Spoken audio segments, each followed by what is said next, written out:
fanaonana din ianao amin'naratra Jesosy Kristy. Izy ny lalina sy famariana ary fiainana. Manomboka izao dia izy mizoranao. Ny fifaliananarana hiampitany aminao. Zay fotsiny atao eye eye.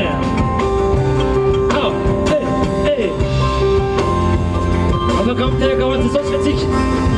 Ohatr'izay mihitsy. Tatsaka tatsaka tatsaka tatsaka tatsaka tatsaka.